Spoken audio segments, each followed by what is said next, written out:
harus nyampe ke sana baru disebut ilmu, ya. Tapi kalau tidak bertambah kebaikannya, ya hanya sekedar tahu, maka apa? Itu tidak disebut sebagai ilmu. Nah tadi kalau Ibu Eti menyebutkan bahwa kognitif itu bisa digenjot gitu katanya ya. Tidak begitu dengan karakter ya. Sekarang bahasanya diganti jadi karakter, jadi agak asing di kita. Kalau dulu zaman kita kecil, zaman saya kecil khususnya ya, yang lahir tahun 70-an gitu ya, kita jarang dengar karakter, kita dengarnya apa? Akhlak ya. Dulu kita selalu tuh disebut digaung-gaungkan gitu, akhlaknya harus bagus, akhlaknya harus bagus, akhlaknya harus bagus gitu ya. Ya, tapi sekarang tuh agak tergeser gitu, karena gini loh, karakter itu milik non muslim juga gitu ya. Maaf ya kalau misalnya di sini ada yang nggak ya. Maksudnya gitu. Jadi gini, sesuatu yang bagus atau sesuatu yang baik belum tentu benar, tapi sesuatu yang benar pasti baik. Nah itu bedanya akhlak dengan, makanya maksudnya jangan sampai kita boleh pakai kata yang sama, tapi kita nggak boleh kehilangan jati diri kita, ya gitu ya. Maksudnya karena gini loh, kalau kita ngomong tertib, Jepang kurang tertib apa, ya kan? Singapura kurang tertib apa? Tapi apakah mereka menjadi hamba-hamba yang disayangi Allah, cintai Allah?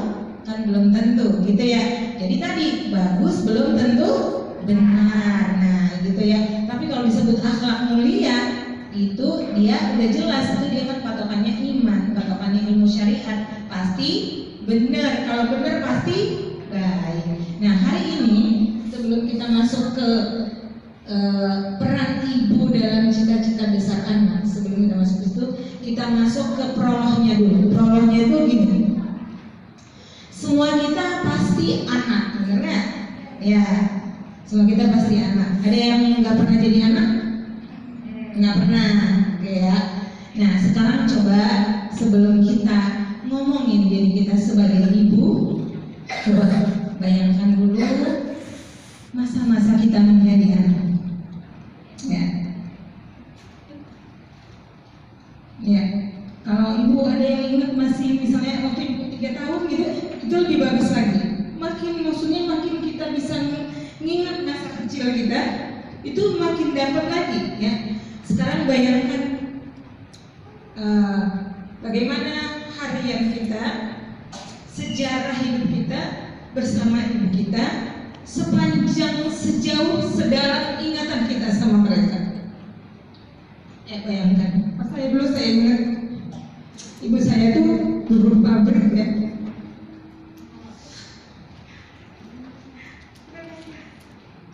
Jam 6 pagi itu udah berangkat, jadi ibu saya itu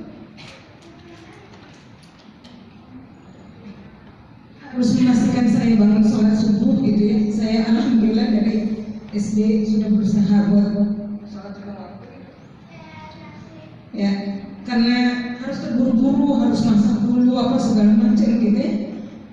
Dan dulu rambut saya panjang gitu. Ibu silahkan di flashback supaya dapat banget pengorbanan ibu kita semua sama kita, sampai kita bisa jadi saya hari ini gitu ya.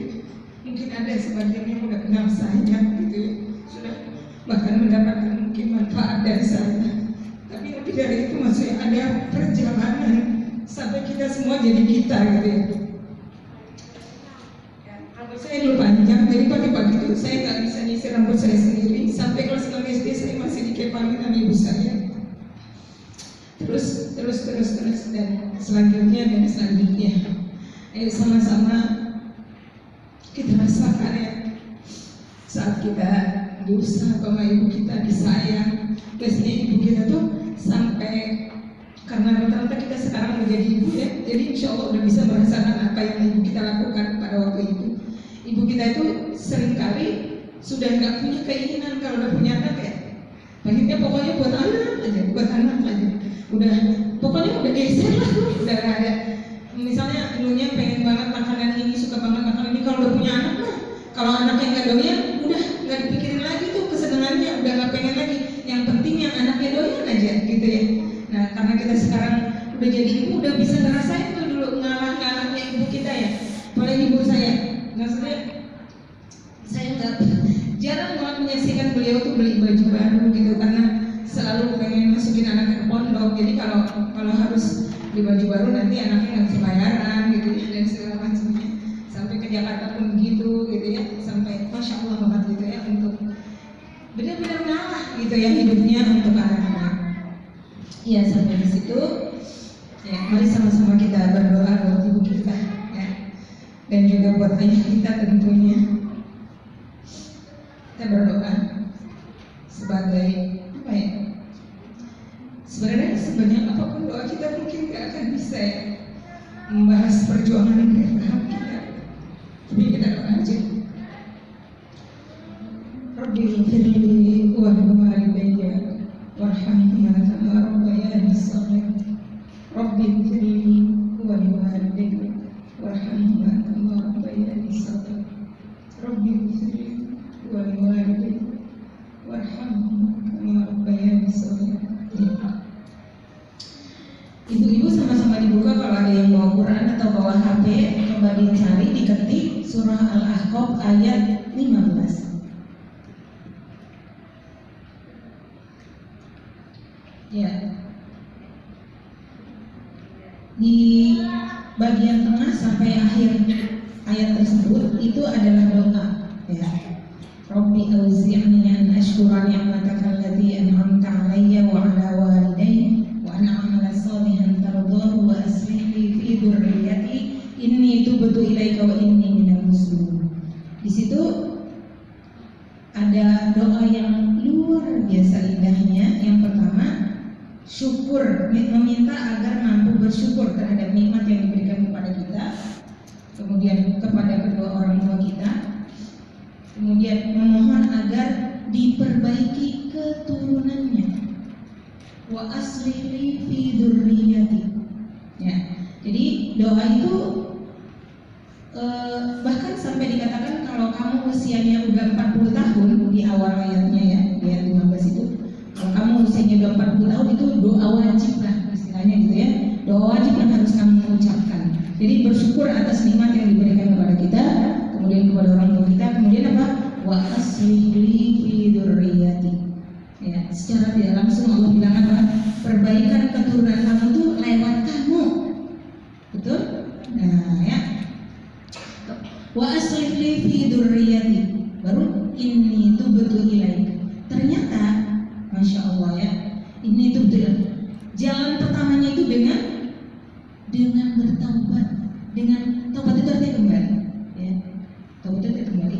Jadi dengan kembali kepada Allah, ini tuh betul ilaika wa inni minal muslimin, dan dengan menjadi Islam yang sebenar-benarnya.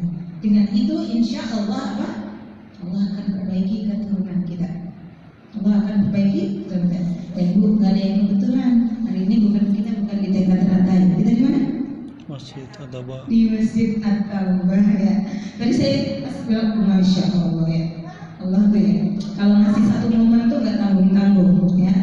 Ya, nggak ada yang kebetulan kan tuh, nggak ada yang kebetulan ya. Allah benar-benar menginginkan kita untuk kembali. Allah lagi manggil kita bangkit ya.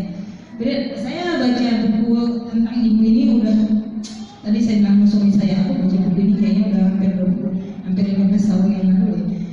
Masih ingat isi buku itu, tapi baca lagi tuh kayak baca pertama kali gitu, derai air mata kayak enggak dari tadi.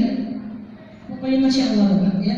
Nah, lewat ayat tersebut, lewat doa di dalam ayat tersebut, Allah ngajarin kita bahwa kalau kita mau anaknya baik, anak itu kan generasi kita ya. Kita kalau nyebut generasi nggak kemana-mana. Anak kita itu generasi ya. Anak kita jadi anak umat, benar nggak? Iya, jadi bangsa. Jadi kalau masing-masing ibu mengurus generasinya,